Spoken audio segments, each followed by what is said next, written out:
The Oscars, the Academy of Motion Pictures Arts and Sciences, has introduced a major shift in acting eligibility for the upcoming Oscars.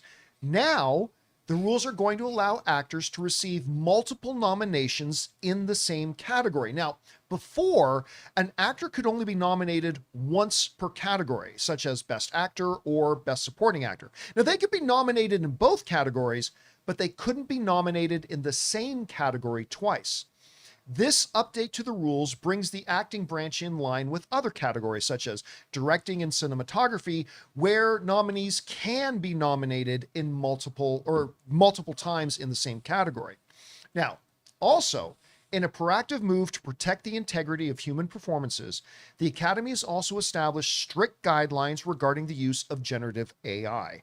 The new rules explicitly state for the first time that only roles demonstrably performed by humans and appearing in the film's legal credits are eligible for acting awards. Furthermore, the Academy has reserved the right to investigate the level of AI involvement in any submission in the writing categories to ensure that human authorship remains the central qualifying factor for both original and adapted screenplay honors.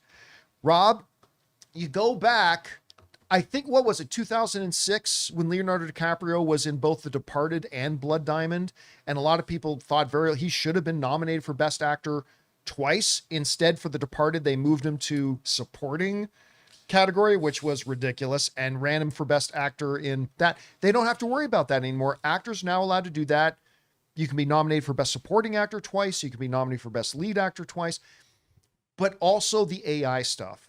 The Oscars have now codified AI stuff. Human performances only, human written stuff only. What out of these things is standing out to you? Well, I like what they've done with the AI stance, that human only work. And I wonder how they're going to micromanage that. That's going to be interesting to see, like, what does that mean? Can you use AI to outline something? I don't know. But the acting thing kind of perplexes me, because if I was an actor like Leonardo DiCaprio and I'd been in The Departed and Blood Diamond, and he nailed that accent, by the way, Blood Diamond. Yeah, so good.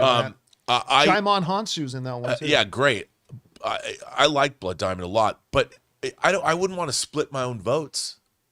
If people are going to vote, right. I mean, what I would like to see is, if you vote for an actor, like, let's say collectively, Leonardo DiCaprio on those two movies smoked the rest of the category collectively. But if you broke those votes apart, he didn't win.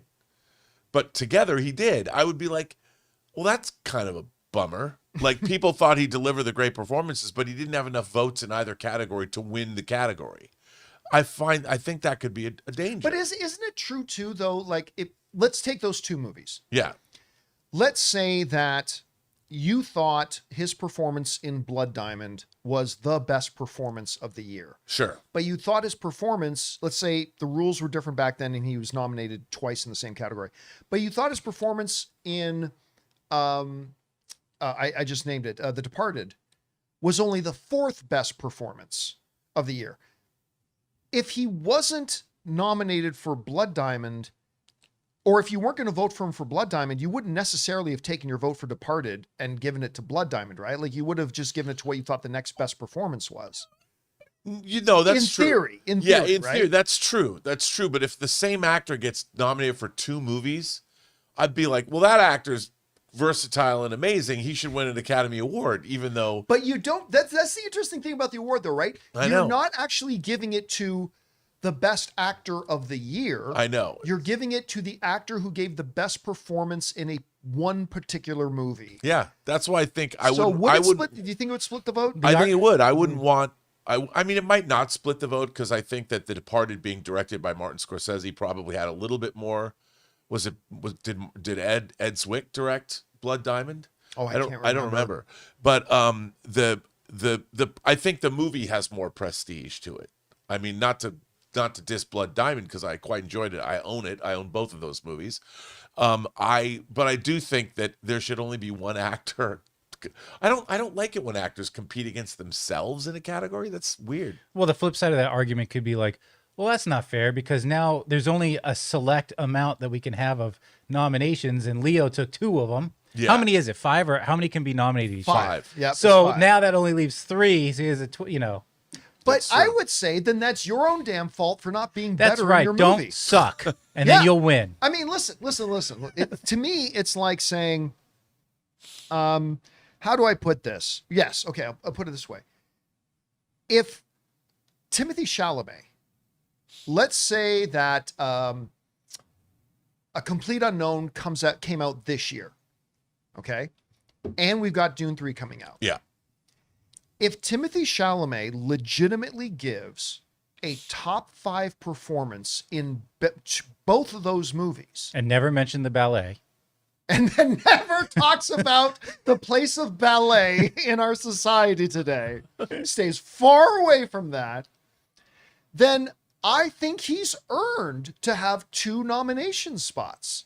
Like if his because I would say that if his, let's say his Dune performance is the best of the year, and his A Complete Unknown performance is the 3rd best of the year, I don't think the third legitimately best performance of the year should be thrown out just because it's the same guy. No, I don't either. I just think that he might, because if there are such great performances, people would split the difference in terms of who they're going to that's the danger though, right? And then you would lose. And that's the look, it comes down to the fact I liked it when they changed the Academy Award from and the winner is to the Oscar goes to, right? I like that because I think anybody who's achieved a top 5 acting nominee Is a winner. But that's easy to say when you don't win. But also, it just seems classier to say the Oscar goes to. Yeah, I agree. Jonathan, can you look this up for me? So, like other categories, I wish I thought of this earlier. Other categories do allow for multiple nominations. Yes. Has anybody been nominated multiple times in the same year and won? That's a good question. Because I think there have been a few years. Haven't there been a few years where John Williams was like nominated twice? Yeah. Or something like that. I'm just curious. And then didn't they change also there's something about the submission of the Foreign Film Awards? Well, see, this is the 3rd one. I didn't include it in the story, but you're right. The 3rd big change is, traditionally speaking, for a foreign film to be nominated for Best Foreign Film, or whatever they call it now, was international film. International. It used to be called foreign language film. The country would have to submit it for eligibility, and each country could only submit one. And then the Academy would look at all the entries and pick 5 to be nominated.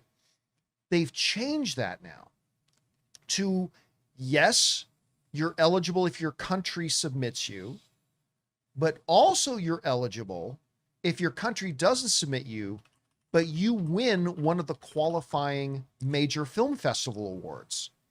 So that happened, I think, this past year, where like one of the foreign language films won like 1 or 2 of the big major festival awards, but it wasn't submitted by its country and therefore it was ineligible. Yeah. So they've changed that rule now. And I got to say, Rob, I like that, because if you're going to freaking win Venice, you should be eligible to be nominated for Best 100%. International Feature. Yeah. So, okay. So I think this is along the lines. So with director, writer, composer examples, Steven Soderbergh, and it was someone in our chat brought this up earlier. I brought it up on screen.